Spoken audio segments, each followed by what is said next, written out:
Good evening, everyone. Well, it's 8 p.m., so it's time to read some more chapters from Toy of the Gods.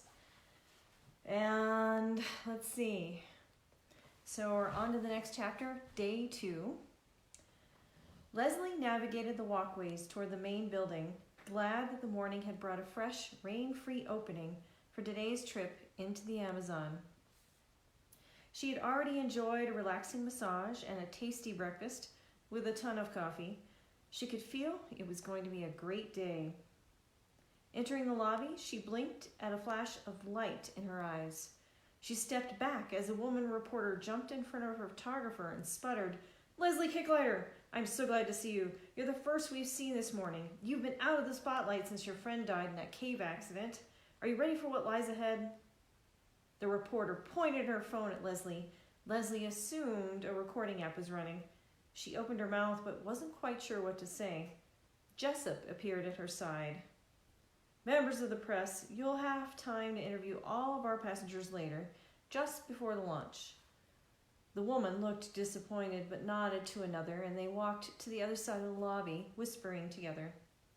"Sorry about that, Leslie," Jessup said, leading her toward the checkout counter.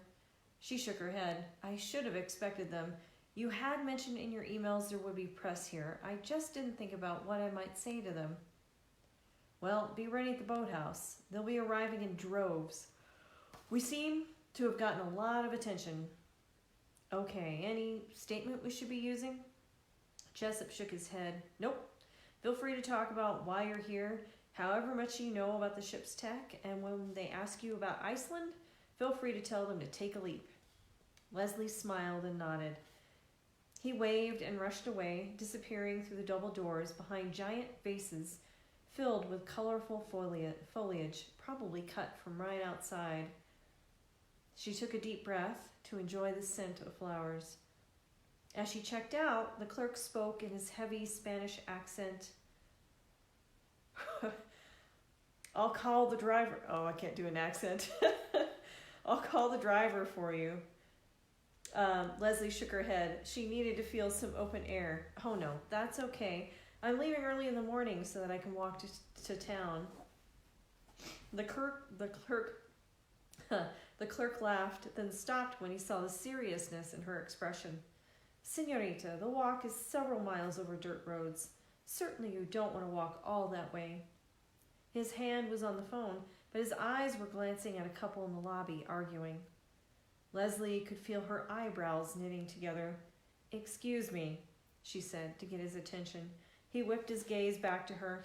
"I need to get out and walk. I've hiked across the Greenland ice sheet. I know I can walk a few miles on a dirt road." He took his hand off of the phone. "Yes, señorita, we will make sure to get your luggage to the ship on time." "Thank you," Leslie responded. She grabbed her purse from the counter and headed out the door. The road turned and twisted, and soon the resort disappeared behind the dark jungle. The smell of wet earth was even stronger away from the resort. She could see why most people didn't walk the distance. Having come in by boat, she hadn't seen the road, but it was narrow, and the jungle pressed in on both sides. The sunlight wasn't even reaching the road. Instead, it was trapped above, touching the tops of the trees. That sky, though, she thought. The trees were so tall, it was like looking up from inside a slot canyon. It made the sky seem even bluer.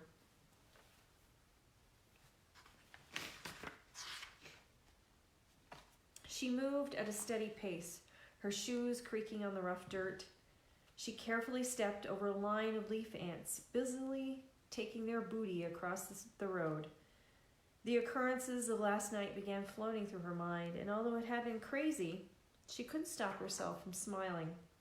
So far, this was the most adventure she had had for a year. During the past year, she had become a different person, someone she didn't like. After leaving Devon, she had just sat around her new apartment, taking no new presentations or writing assignments, and absolutely no trips. She had thought that would be the answer, especially since her decisions had gotten someone killed. Instead, she felt a little trapped, but with no idea what to do next. The depletion of her savings had finally given her a reason to step out, and the offer of the trip for free, and then her pitching the idea of articles to magazines, had given her a purpose. Plus, she could see making presentations to schools again about this new experience. The rumble of a car sounded from behind her, and she sidled as much as she could to the edge of the road. She expected the shiny black Jeep to keep going. Instead, it stopped, and the darkened passenger window rolled down smoothly. The man's voice from the interior was familiar. "Would you like a ride? I'm heading into town." She leaned down to see the driver. It was Simon at the wheel.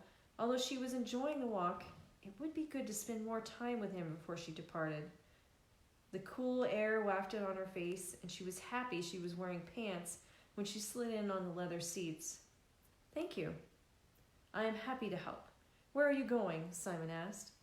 "Well," she started as she pulled the information out of her purse. "The directions don't give an address. It just says to go to Nauta's dock and find the boathouse."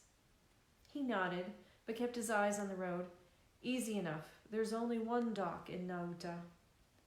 The jungle gave way to an open area with crudely made huts, not like the smooth wood bungalows at the resort, but thin, knotty saplings of wood strapped together to form the building's circle. The only similarity to the resort buildings was the palm roofs, carefully constructed against the rain. "You don't have much of an accent. Are you from Peru?" Leslie asked. "Yes, I was born here." He focused a moment as he angled around a deep hole in the road. "There is, in the big cities of Peru, an excellent educational system. However, my father sent me to California for my education." "What about this village in Nauta? I noticed children hanging around the hotel. Shouldn't they be in school?" "Being in this small, remote village, these children have access to school until they are 5. After that, they would have to walk 7 miles each way to reach the next level of schooling." "I was afraid of that. I've seen this before in other countries," Leslie responded. It bothered her, these young people, not having much of a chance to grow intellectually. Simon nodded. "And considering high school, the closest one is more than 100 miles away. So most of these children will grow up to do what their parents do. Women generally work for the banana plantations, working in the fields, men as guards, guides, or vendors." "Any chance of bringing a school here?" Simon shrugged. "It would take more money than the village can afford." "What about the money from the eco resort? I thought I read it goes to the locals." "Yes, because the resort is new, most of the money is still going toward its construction. Once that's paid off, we'll see what we can do." They glanced at each other and smiled. In her imagination, Leslie saw a beautiful new school built by the money from the resort. The dock appeared next. Leslie turned to look out over the river. Here it was wide, with a swath of small, flat-bottomed boats were pulled up at the dock. The boat canopies ran the gamut of stitched-together t-shirts, jumbles of cloth strips, or whole pieces of vibrant canvas. Locals were lined up in a few of the boats buying bananas. The other boats had smaller items that people seemed eager to buy. "What are those boats selling?" Leslie asked. He glanced over as he pulled off the road. "It could be a type of ant, which is considered a delicacy, herbs, or any other things locals might use from the rainforest. There are also a few that cater to the tourists from the resort. So some jewelry and other crafts." He turned in his chair a little to face her. "Leslie, do you mind if I accompany you for a little while?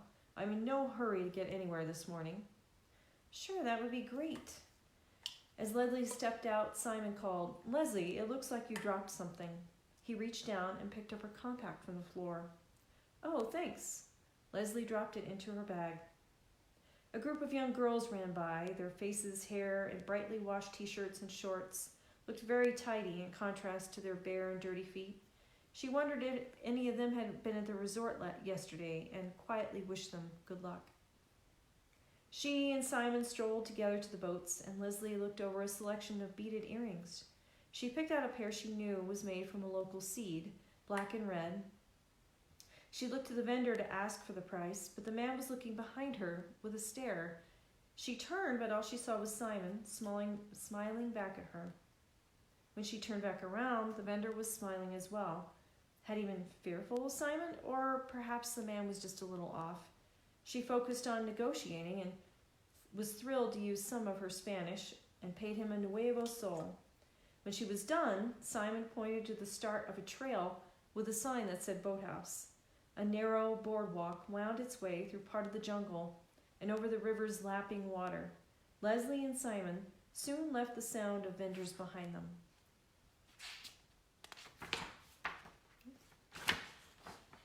"Whoa," Leslie said as the boathouse appeared ahead. It filled the clearing with its 2-story height. Simon nodded. I had heard the building was just as impressive as the ship. It is certainly like nothing else around here. "Do you know John Holbrook?" Leslie asked as she continued toward the entrance. "We've had dealings, yes." "Anything you could tell me about him?" "Apparently he asked me to be on this trip, which makes me very curious." "Really? That is curious. I'd say that the captain is very headstrong and..." He hesitated a moment. "In fact, I'd say he was rather unfriendly." A tall man in a chef's hat was just inside the building. His light brown skin, Polynesian she thought, was set off by the bright yellow of his shirt. "Hello, I'm Cesario Gabriel, your chef for the trip." He stressed the word chef. "You must be passengers of the Toy." "Yes, I'm Leslie Kicklighter. This is my friend Simon." Cesario's long, tightly curled hair was tied back low. The hair looked like it wanted to be free of the bonds, spreading out in a big puff. Leslie was surprised that on closer look, his shirt and hat were excessively stained. Daubs of color were in various locations, and a little streak as if he tried to wipe the stains off. "Please, come in." He handed them each a plate of appetizers and a glass of champagne. The liquid surface was shivering due to his slightly shaking hand. "Feel free to take in the view of the outside of the ship. We'll be boarding once the captain is ready." "We can't board now. I would like a chance to look around," Simon asked. "So that's just not going to happen," Cesario said. "Not until the captain arrives. Plus, we'll have the reporters coming soon, and they'll want to interview everyone before we board." He looked at Leslie. "I'm sure you're excited about our meals." His face was earnest. "Yes, I travel on my stomach, so I am thrilled that you're going to be our chef." Leslie had heard good things about Cesario, but still felt like she was placating her nephew for his crayon artwork collection. One side of his thin lips moved into a smile. "Thanks. So perhaps we can talk about food during the trip." He picked up a tray from behind him and held it out. "I love talking food and cooking. Occupational hazard, I suppose." "Sounds great," Leslie responded, but she didn't feel as if he meant it. As they took their glasses and walked away, Cesario's smile disappeared. Simon and Leslie walked up to the dark gray skin of the ship. Simon glanced back. "He seems very proud of being a chef." "He should. From what I learned, he worked his way up in one of the toughest restaurants in New York," Leslie responded. "How do you know that?" he asked. "Well, I'm not just here to be an adventurer. I'm also writing about this trip. So I found out all I could about everyone." The cruiser practically filled the inside of the room. In the front, it was shaped like a ship, but the sides and back had additional angles along the hull. Emblazoned in bold red letters was the name of the ship, Toy of the Gods. The ship was tall too. Looking up, she could see the sides where bridge and cabins were probably located. She couldn't see all the way up, as the roof of the building was squared off close to the top. She wanted to touch the sides of the ship and feel the surface, but her hands were full, and there were 2 burly guards standing close by. What do you suppose they're here for? "John's ship has been under very tight security in the last month. I think I heard that the ship was sabotaged, and he's been guarding against future problems," Simon offered. "Sabotage? Really? That seems strange. Why would someone sabotage it?" Leslie wondered out loud. She'd have to ask the captain about that later. Simon shook his head. "Who knows? Another competitor for this kind of ship, perhaps." They moved out to a table that was just outside the building to sit and wait. So what does one do as an adventurer besides brash things? Simon asked, a smile in his eyes. Find something either no one has done before or didn't do very well, then go out there and do it better. Like the young man who followed the Amazon from beginning to end, although his trip was more treacherous than I would prefer. Leslie took a bite of the appetizer. The crispy bread with a warm layer of polenta and a shrimp exploded with flavor. So at least Cesario's culinary skills were not a lie. Simon nodded. I heard of him. The locals almost killed him. The drug smugglers didn't like him moving through their territory, and some villagers thought he was looking for somewhere to dig for oil. He's lucky he made it out alive. True, Leslie responded. I tend to keep my travels far away from people, so I haven't had those sort of problems. She pulled the earrings out of her purse and started trying to put them on, but was having a hard time with the unusual hooks. May I? Simon offered. She nodded, and he moved in to help. Leslie breathed in deeply because he smelled like cinnamon and expensive cigars. These earrings were a good choice, he said. The Hawaii Roro seeds are considered good luck. A man's roaring voice reverberated in the open space. Simon, what the hell are you doing here? Leslie turned to see a big man, red-faced and staring, approaching them in a rush. He was heading straight for Simon. Next chapter, John Holbrook. She recognized the man from her research as the captain himself, John Holbrook. She could see John's hands were balled into fists and his face was red. Something about Simon had definitely set him off, but she wasn't going to allow her guest to come in any harm. She stepped into the way, and John came to an abrupt halt. This man came with me, she said, attempting to stand taller to his 6 feet than her 5'5". Are you a passenger? He asked. Yes. He immediately took a step back, which made her feel a little more comfortable.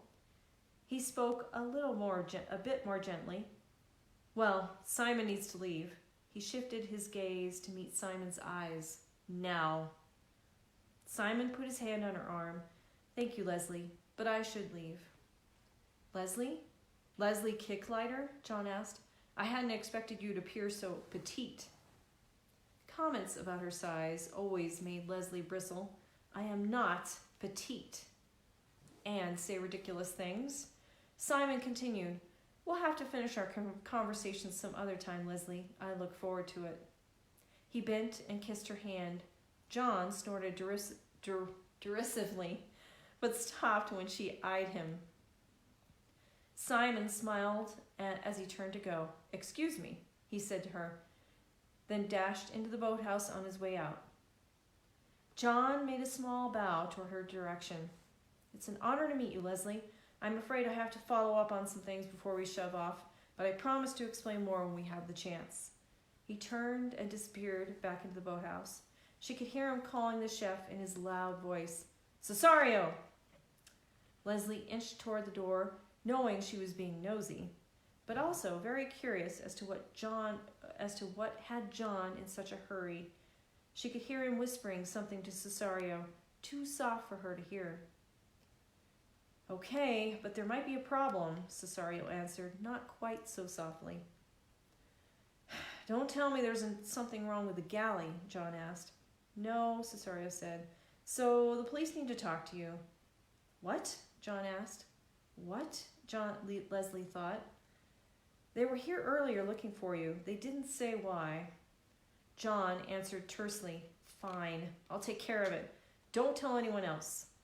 Between the cracks of the door, she could see him stalk toward the exit, but his demeanor changed at the door. She could hear him greeting reporters with a cheerful voice. Cesario picked up a flute of champagne and moved in her direction. She stepped away from the door and pretended to be surprised when he stepped out. Next chapter, the launch. Simon was gone. The enigmatic captain had run off as if chased by a lion, and after plying Leslie with more champagne, Cesario had disappeared back into the building. At least Simon had slipped her his satellite phone number before he left. She would make sure to call him tonight. You come here." The shaky, stilted voice came from an old woman standing by the building. She waved at Leslie to approach her. The call annoyed Leslie, but she figured she'd at least see what the woman wanted. Even in this heat, the woman was wearing a scarf of red, lightweight material. It was a deep contrast to her brown dress with an imprint of leaves. The scarf wrapped around her throat, over her head, and cascaded down the sides of her face. One eye was masked over with cataracts, the other clear brown. The lines on her face were like deep and wide rivers on a map.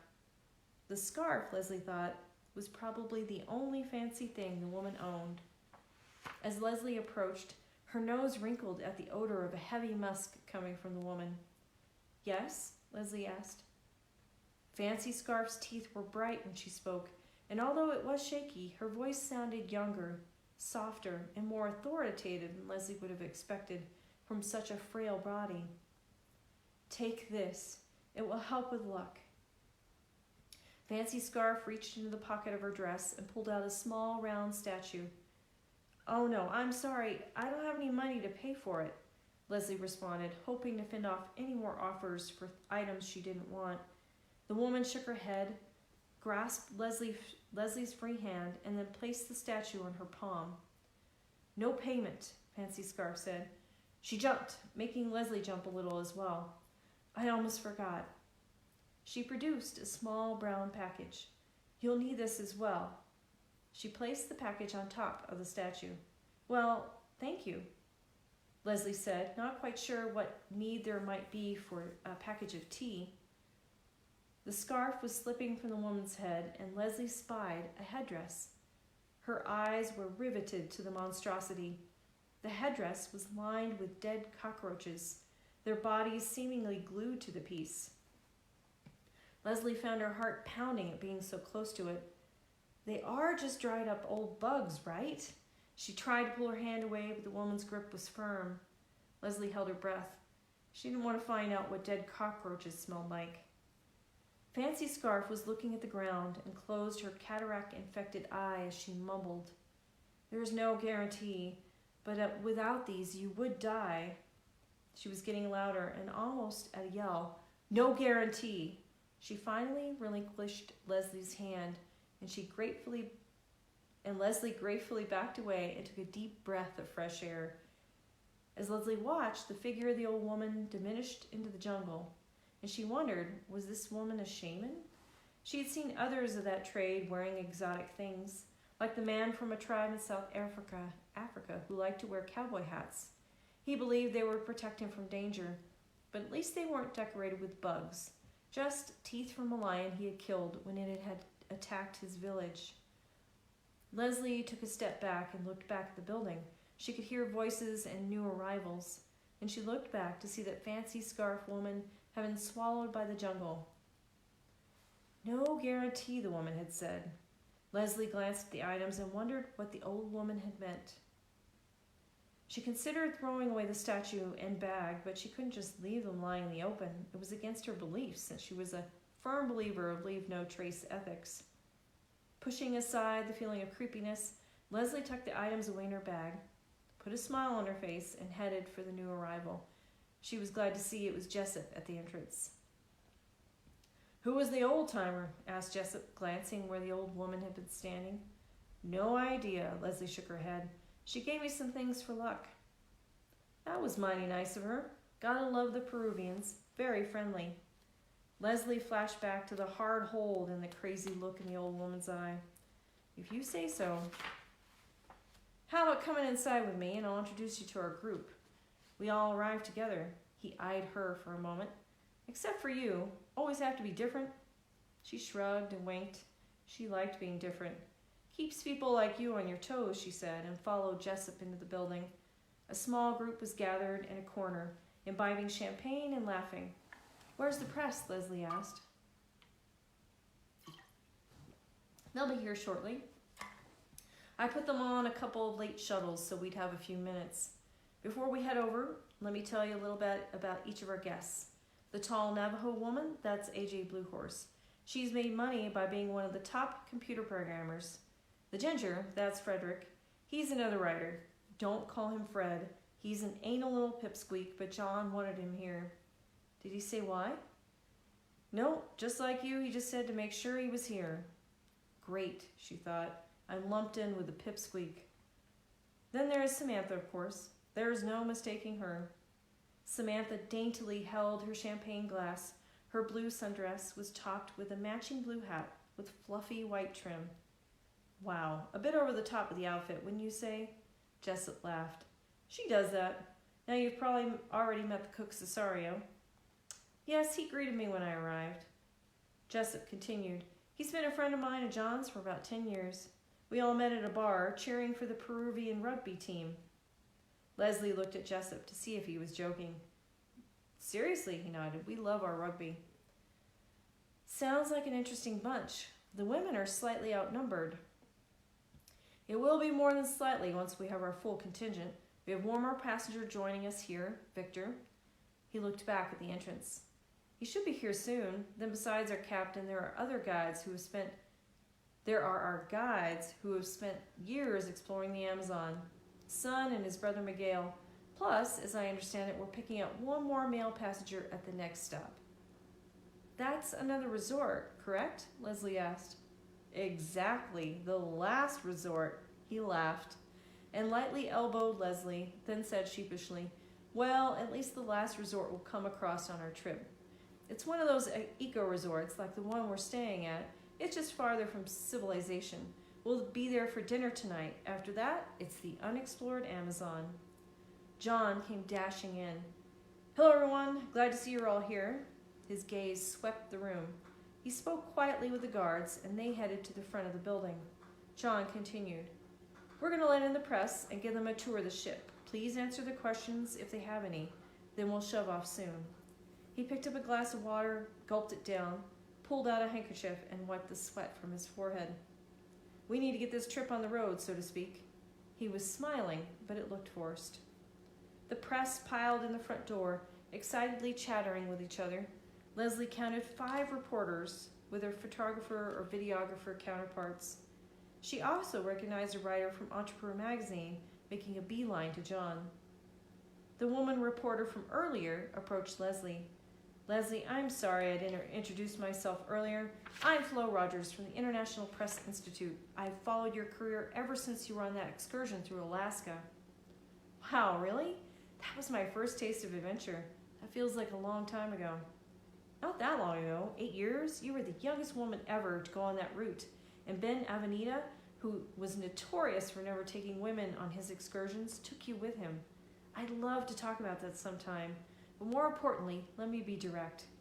Those who do follow you know you've been tucked away for almost a year. Are you ready for this physically? Leslie nodded, the memory and excitement of her first foray into adventure, and convincing Ben that she would be worthy flitted through her mind before she answered. I knew this would be a strenuous hike into the jungle, so I started with a good old-fashioned stair climber at home. Then I spent some time at my local gym. I'm ready. The rest of the questions went pretty quickly, and soon John asked the press to follow him onto the Toy of the Gods. Hello, everyone! A new arrival with dark skin, a wide nose, and a big smile waved at the group. I'm Miguel. It's good to see such a big group. Jessup rushed up and shook hands. Miguel, I'm glad to see you. Where's Son? He shrugged. If he's not here by the time we take off, he knows someone with a jeep to take him to the next eco-resort. Excuse me. It will be his fault if he doesn't make it on time. His brow furrowed, and he whispered to Jessup, but Leslie was able to make it out. He's been acting a bit irrational since we came back from the site. Well, Jessup said cheerily, at least we have you, and that's great. Miguel smiled, nodded, and grabbed a glass of champagne from Cesario, who was making the rounds again. Leslie approached him. Miguel, I'm Leslie. His handshake was quick. I've been looking forward to meeting you. Good to meet you, Leslie. Thanks. I have to tell you that I've been reading a lot about you and your brother's treks through the Amazon basin. Besides stumbling on the ruins, any other surprises that you've come across? He barked a laugh. When my brother and I first started exploring, everything was a surprise. He and I lived in California until we were in our 20s. Then we decided to come here and explore the land our parents loved. To tell you the truth, I'm amazed we survived at all the first couple of years. By now, after all we've seen in the last 10 years, well, I'd have to say it's the stories we've heard from the indigenous tribes. We've heard everything from what really happened to the explorer Spafford to stories of demons that roam the jungle. What? You know what happened to Spafford? Well, I could tell you what I was told and leave it up to you to decide if you believe it, but it's a long story. I'll have to save it for an evening in the lounge for everyone. The sound of voices coming off the ship preceded the gaggle of reporters and cameramen. John was walking them speedily off the ship. Thank you everyone for coming. Please feel free to take images of the maiden voyage liftoff, John said. He pointed to the gangplank.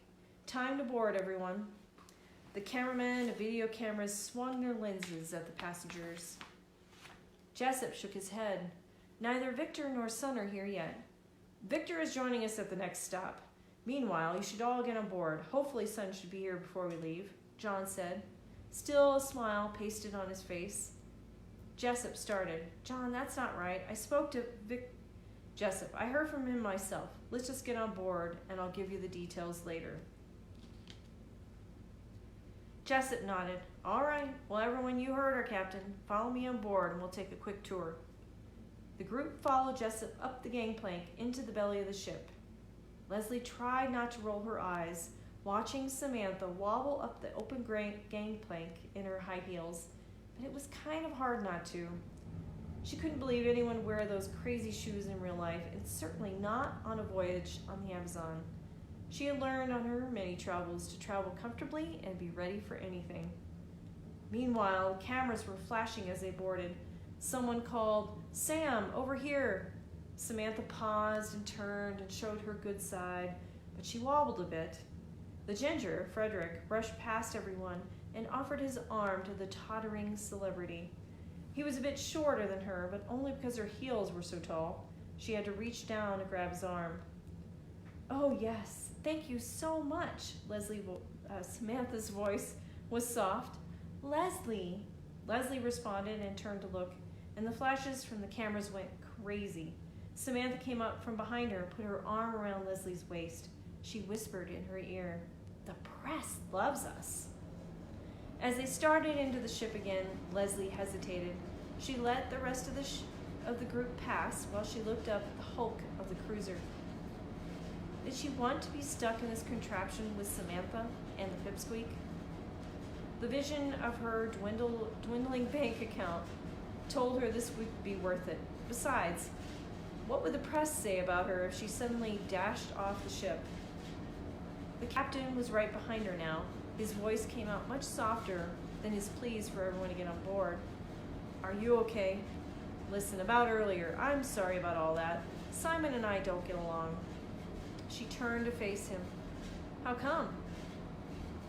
Kind of a long story, but I'd love to tell you over drinks later. She could tell he was turning on the charm. She felt partly annoyed and partly curious. His smile was almost genuine. Jessup called from inside the ship. Come on, Leslie, I can't wait for you to see what it looks like inside.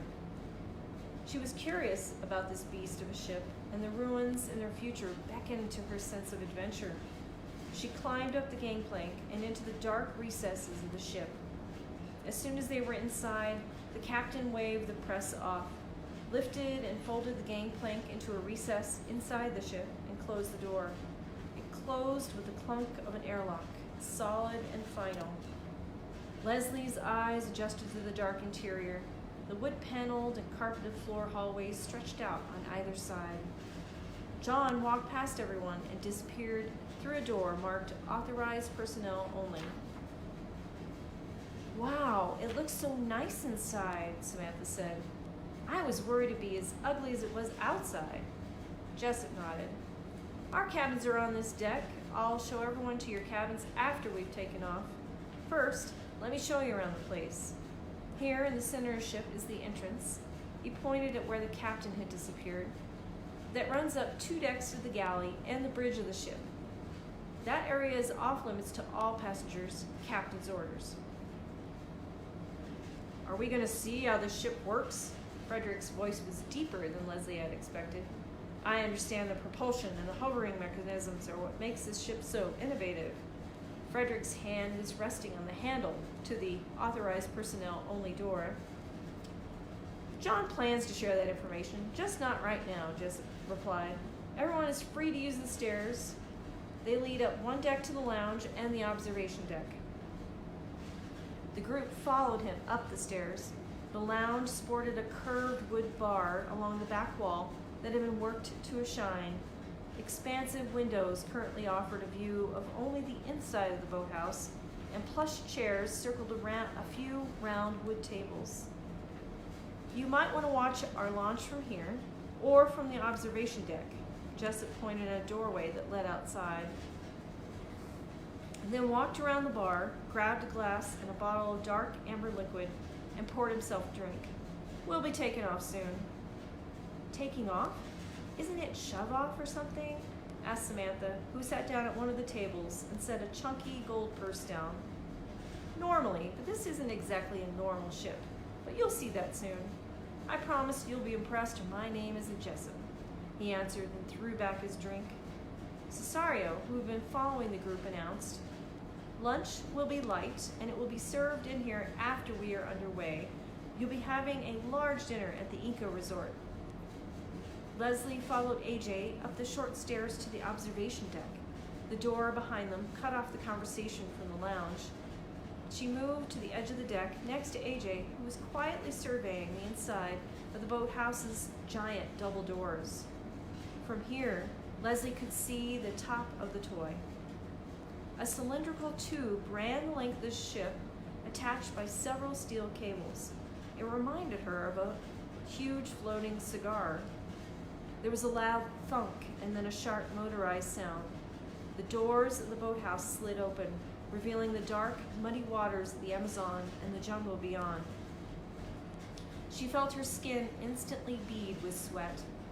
The doors seemed overly tall, at least 10 feet taller than the boat, as far as Leslie could gauge. Maybe it was to ensure that the appendage at the top wasn't interfered with? Interesting.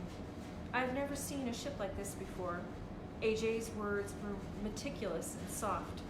Her black hair was clipped short, which made her prominent nose strong, and a dark tattoo peeked out from under her short sleeves. She was wearing long jeans and boxy black boots. I'm AJ Bluehorse. Leslie Kicklighter. She reached out to shake hands. AJ just nodded and smiled back. Leslie wasn't sure if it was a Navajo thing or an individual thing. Some cultures didn't shake hands, and she didn't take offense. Leslie Kicklighter? AJ asked as she looked out to the river. I like the name. It sounds to me like you mean business. Thanks. Yes, I guess it does. Jessup, Samantha, and Frederick joined them on deck. Looks like John is ready to get this trip going, Jessup called. Everyone followed Jessup's eyes up to the bridge, nestled above the deck. John, standing near the front window of the bridge, was giving Jessup the thumbs up. Do we have to go sit down? Samantha asked. Nah, just don't hang over the sides and you'll be fine, Jessup replied. Everyone turned to the view of the river, but Leslie continued to watch the captain.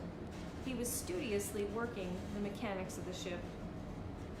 Leslie glanced down at the deck and looked back up at a flash of red light, and a man materialized from behind the captain.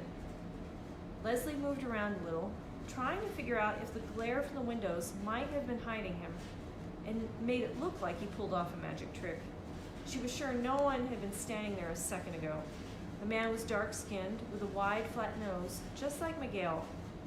She almost felt as if she should warn someone, but the captain turned then and shook hands with the man. Oh, good, sun's arrived. Jessup, too, was looking up at the bridge. Had he noticed the man's sudden appearance? He didn't look nonplussed. It had to be a trick of the light, she thought. People just didn't appear out of thin air. A pinging sound came from the cigar-shaped cylinder overhead, and a quiver ran through the deck of the ship. Surprised gasps came from everyone on the observation deck. The boat was rising into the air. She glanced over the edge to look down as the ground slipped away. The press was madly snapping photos again. AJ moved away from the rail while the rest of the group moved closer to the edge to watch as the ship rose a foot. The bottom of the ship was just barely touching the river's surface. Leslie could see pods on either side of the ship bottom now revealed that were also making pinging noises as they opened. So that's how this ship will travel along the Amazon? Asked Samantha. Exactly, Jessica replied. John's been working on this idea for a long time. It can settle in the water and work just like a boat. But most of the time the river's too shallow for that. Other times we can rise completely off the surface to get over obstacles. The smooth, gentle hum of motors fired to life, and the ship moved forward, slowly at first, and then it picked up speed. As the edges of the ship cleared the tall doors, Leslie glanced up at the captain, impressed with his ingenuity. Then the ship was outside and moving along the river. She felt like the moment needed more ceremony. Leslie looked ahead and raised an imaginary glass of wine and toasted to the future.